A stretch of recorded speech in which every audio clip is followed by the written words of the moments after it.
My name is Gbemi. We do this every Thursdays from 6:30 to 7 o'clock. I have a new guest in the studio. Every week I speak with someone who is creative, young, and I have Toyosi, Faridah, Kekere-Ekun. I thought my name was long. And she's a professional photographer. Welcome, how are you? Thank you very much. I'm very well, thank you. How are you? I'm good. How come your name is so long, like longer than mine? I have two siblings, two older brothers, and we all have the same problem. Okay. I use both my names, Toyosi and Faridah. I've kind of grown up being called Toyosi and then it transitioned into Faridah. So because I have those two sets of people in my life, I just hold on to both names. Okay. And my surname, it's just is what it is. So how do you feel forms? You know what? It actually fits perfectly into forms. Okay. Yes. Even with my Yoruba name in full as Oluwatoyosi, it fits perfectly. Okay. So I have Oluwatoyosi Faridah Kekere with me in the studio, and I'm reading here that you graduated from the University of Nottingham with a BA in Politics and International Relations. That's right. And then you later trained at the SPILS Photographic Institute in Paris. Yes. So why did you go from politics and international relations to photography? How'd that happen? You know, I actually wanted to be a radio presenter, and I wanted to have my own political radio show for the youth. Okay. And sort of after A-levels, it was a natural transition to study politics, and it's something that I'm still very interested in. Yes. But as a career, I couldn't really see myself working in government or anything like that. And photography is just something that I'd always done and always enjoyed. And my older brother Bolaji is a filmmaker. Okay. And so he made me realize that it could actually be more than just a hobby and just a passion, and pursue it as a career. Okay. Now, there are lots of photographers. I mean, I'd say in the last 5 years, there's so many photographers in Lagos, in Nigeria. What makes you stand out? I would say that a lot of people now seem to be getting into photography because of the end game, i.e., you know, how much money you can make from it now, and because it's now being recognized. And I think that as someone who's taken it as a passion and actually gone to study it, it's something that does set you apart. I mean, you don't have to study photography to be an amazing photographer, but it's important to understand that passion is only 10%, talent is only 10%, and the hard work and studying even, you know, other photographers, and trying to develop your own style with a respect for the history of the art is very important. I think that shows. I hope that shows through in my work. Why did you pick the school that you picked, the Spears Photographic Institute? I always wanted to learn to speak French, and I also wanted to do photography. And after university, I wanted to take a year off to study photography, and I thought it would be best to do it in France so that I could kill two birds with one stone, and also explore another culture, because a passion of mine is traveling, just learning about other cultures, and I feel it's very difficult to do that on holidays, more so when you are able to live with those people. And also, France has such a rich history of art, architecture as well. So just walking through the streets in France, you're so inspired and you understand how other artists have been inspired over the centuries. So that's why I chose that particular school. So did you learn how to speak French? I did. In 1 year? So, but you had some sort of knowledge before? No, what happened was before I moved to Paris to the photography school, I spent a few months living in Nice in the south of France. Okay. In a language school. Okay. So there I was able to really pick it up. And in Paris, you find that people do not want to speak English. Yeah, they can, They don't. but they're not interested. They kind of force you to. So when I went to Paris, I had no choice. I mean, if you want to get by, you have to learn the language. So yeah, it took me about a year, but I was actually able to learn. Okay, very good. And how would you define, if you were asked, okay, my kind of photography is... Perfectionist. Perfectionist, that's how I would describe it. Okay. Because I mean, I really pore over every pixel when I'm shooting, everything I see in the frame. I really search for light. Sometimes I feel bad for my subjects because I think they must be bored, with me trying to make sure everything, and I always try to make sure everything is perfect on set before I do any post-production, because I don't want to, take away from the realness of anything that I'm shooting.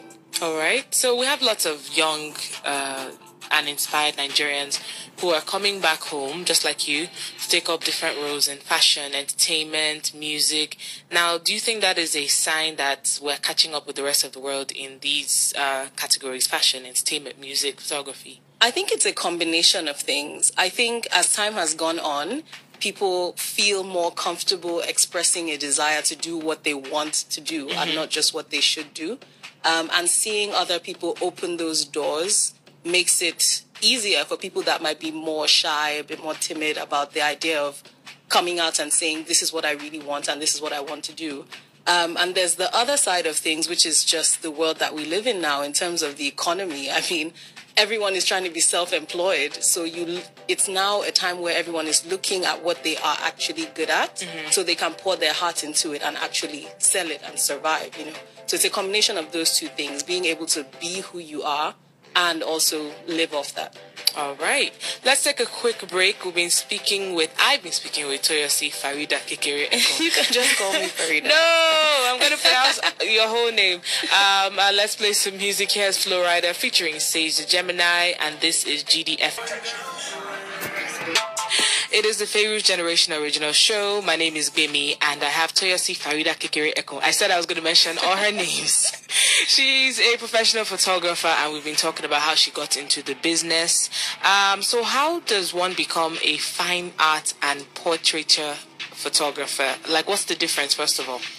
So I think, I don't want to speak for all photographers, but I find that when we first start shooting, we want to shoot everything. Okay. We want to shoot everyone around us. We want to shoot everything we see.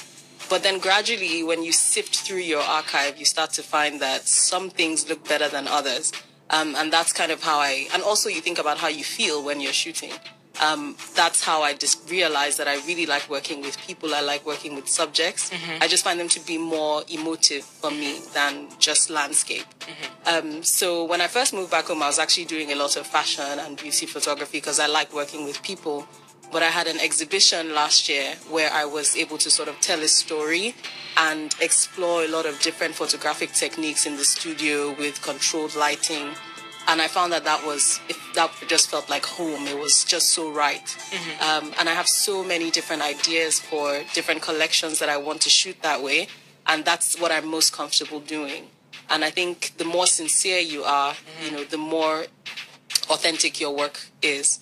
So that's how I sort of honed it down. But it's taken about 5 years to get to the point where I hone it down to fine art photography and portraiture. So how do you portraiture it makes sense because, yes, somebody calls you, yes, I'd like to have a portrait of myself or my family or whatever, my dog or whatever it is. Now, fine art photography, so you take these pictures, then you have this what did you say? Exhibition. Is it at the exhibition people ask to buy the portraits? Well, it depends on how you do it. Photos, you can exhibit just for one day, or you can have your exhibition run for about 2 weeks in a gallery.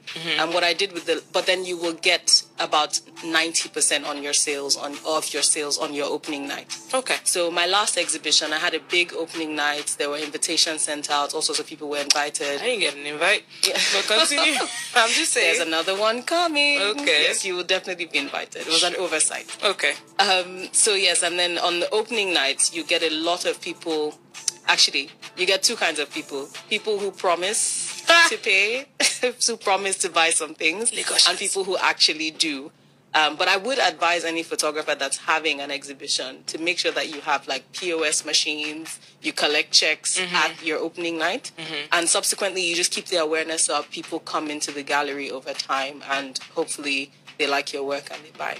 Hopefully. Okay. Now, what projects have you been involved in since you returned? I know you mentioned that you started off with a lot of fashion stuff. Yes. So, okay, let's just do this year, because I know it's been a while since you've been back. So this year, what have you been working on?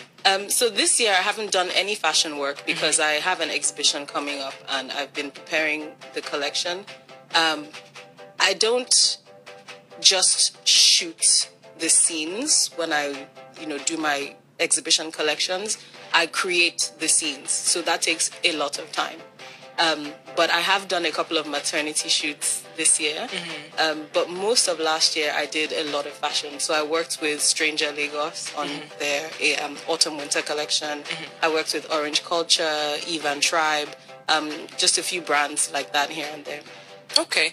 Have you been able to mentor anyone? Have you spotted talents, around here that you've been passing your knowledge and your skills to? Yes, I have a lot of people ask me questions that I just look at. When you look at yourself like, what? I don't know anything. Why are you asking me? Why are you asking me these questions? But I do have people who appreciate my work and they want to know what the industry is like, and they want to know about techniques that I learned, in my school in France. And I'm always very willing to share. I think that's something that I had a problem with when I came home. Was quite difficult to find people that are willing to share information with you. People are very protective of their market share. It's like, if I teach you this and that, you're going to go and snatch my clients. But I think it's important to share. Like, you give to receive. So, yeah, there are people here and there, and it's quite promising. Yeah. Where can a young Nigerian who maybe can't right now afford to go abroad or whatever, where can they learn photography in Nigeria? Well, the way the world is now, we have next to no excuse. There's this plethora of information online, and literally just Google anything you want to know, and you are one step closer to knowing more.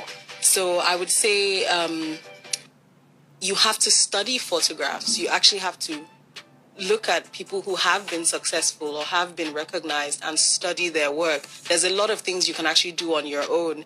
People always say, oh, what's the best equipment for me to buy, when they haven't even, connected to the work. Even with your cell phone, you can teach yourself just to have a good eye.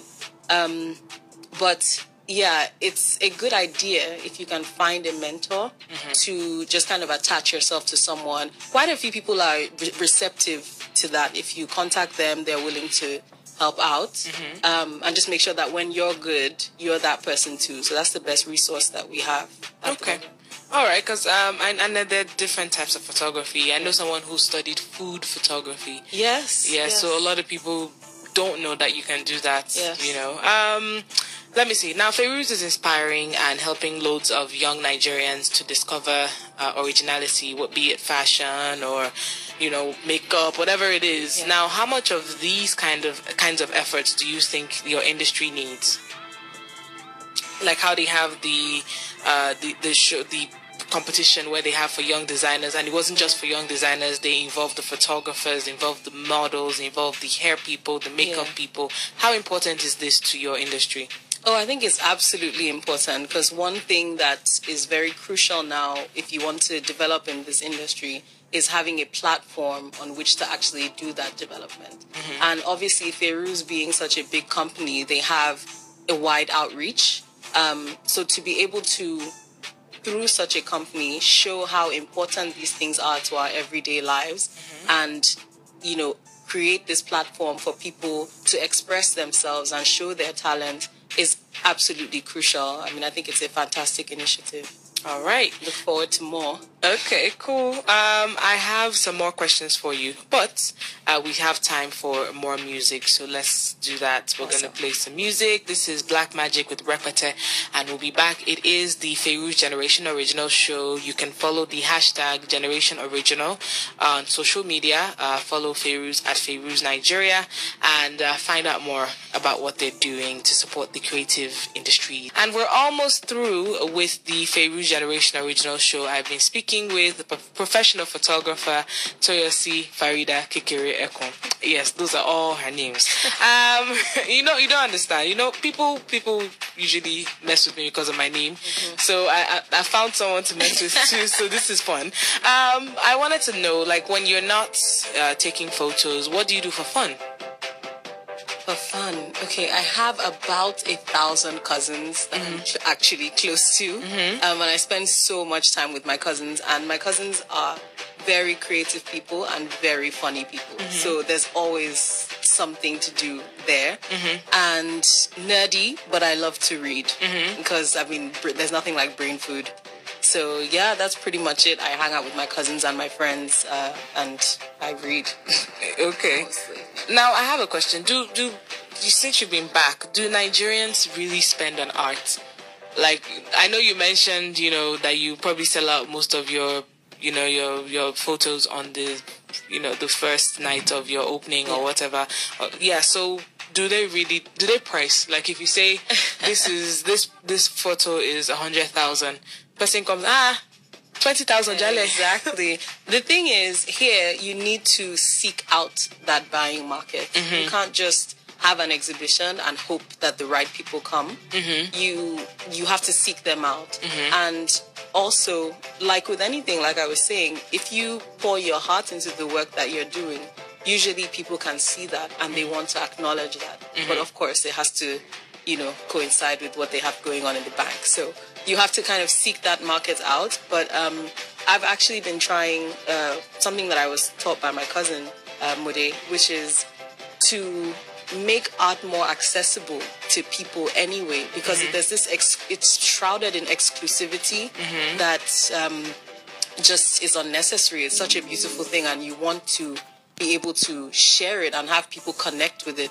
And if you're able to make an authentic connection, a lot of times you can convince people to purchase your work. So you just have to be honest about what you're doing. And because we also have a growing expatriate community here, they're quite interested in art. Yeah, you have quite a few people that see the value in art because they have, more experience with it, I suppose. So, there is the opportunity to definitely sell your photographic artwork. All right. So how do people contact you? If they need to contact you, check out your work, all of that, give us all the details. Okay, so my website is tfkportfolio.com, and all the information is there, my social media, my phone number even, and my work number, and my email address. So you can always contact me through the information on my website. The website again is? tfkportfolio.com. Okay. And you can find everything, work-related about Toyosi. Yes. Thank you for stopping by. Any last words? Thank you so much for having me. I can now exhale. I've been so nervous. Any words for, upcoming photographers out there, people who are thinking about it, parents who are worried that their children are going to become... I would just say, I've been reading a lot about how your 20s are the years in which you find yourself. So you really need to remember to live. And in order to live, you need to love, and you need to love what you're doing. So I would definitely encourage people. It's not easy. I'm not, going to I don't want anyone to be disillusioned and think you just come home because you love it, it will work. It's 10% talent, 40% love, I would say, and then the rest of it is really, really hard work. And networking is really important. It's important to try to just meet the right people. You just be a nice person, even, and doors will open for you. All right. Good luck with everything. Thank you for coming Thank you so much for having me. Yeah, to the Fayrouz Generation Original Show. We'll do this again on Thursday with somebody else from 6:30 to 7 o'clock. All right. I've got more music standing by. This is The Beats 99.9.